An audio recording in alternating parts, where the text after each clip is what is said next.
And I just want to also say that please, bring race and racism into what you're already doing. So in other words, you don't have to have a specific study or specific grant opportunity to create these studies. Bring racism into what you're doing, into your current work, into your current studies. But yes, there are more opportunities that have been developed specifically within the last year.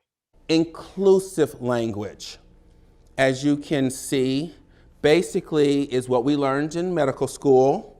Open-ended, you don't define the pronouns, you allow the patient to define the pronouns. They define direct, non-inclusive as you are defining the pronoun. You have a young lady in front of you and you very clearly say, do you have a boyfriend yet?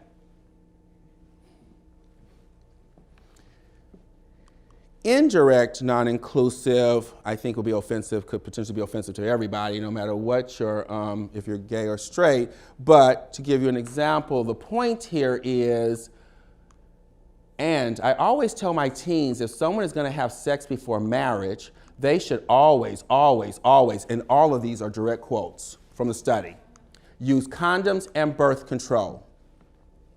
If you identify as lesbian and only have sex with women, is that relevant? I'll let you answer that. And what I have seen is the change over time is to this increased understanding that this diversity and inclusion are the bedrock, they're the foundation of who we are. Okay. So that if we look at where we are now, diversity and inclusion are in the mission statement of the school. If we look at the community values for the school, respect and diversity are in there. But promoting equity and social justice are also in there. So they have become part of the fabric of the institution and the organization. They're not owned by an office or a person, but an expectation for everyone. Campus climate has shown to predict retention of LGBTQ+ faculty and staff. When a climate is not welcoming, employees may feel the need to hide their sexual orientation and/or gender identity for fear of feeling further marginalized, tokenized, and scrutinized.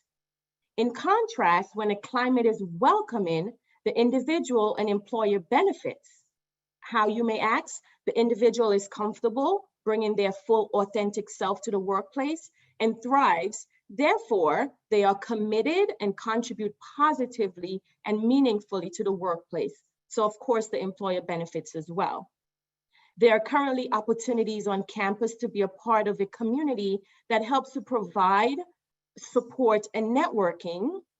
This includes, but is not limited to, the medical center's LGBTQ+ employee resource group, which has been in existence now for 2 years.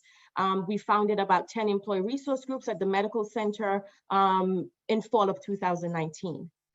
The guide provides some strategies that have proven successful in enhancing opportunities for professional networking and support for LGBTQ+ colleagues. For instance, at Millman School of Public Health, there's an outlet for faculty, staff, and students.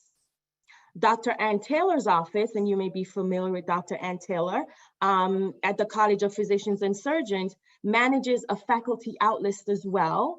Her office leads an LGBTQ+ group mentoring program and also hosts annual lectures surrounding LGBTQ+ interest. Almost exactly a year ago, our nation and the world were witness to a violent, unjust, and horrific crime, the murder of George Floyd. The undeniable video of this murder shocked this nation, but for many of us, his murder and the subsequent murders of other Black men and women were just a reminder that underscored a troubling reality, that racism in all its destructive forms is deeply rooted in our nation. And the recurring bias and violent attacks against Asian Americans serve yet as another reminder of the scope and of the challenges that we face.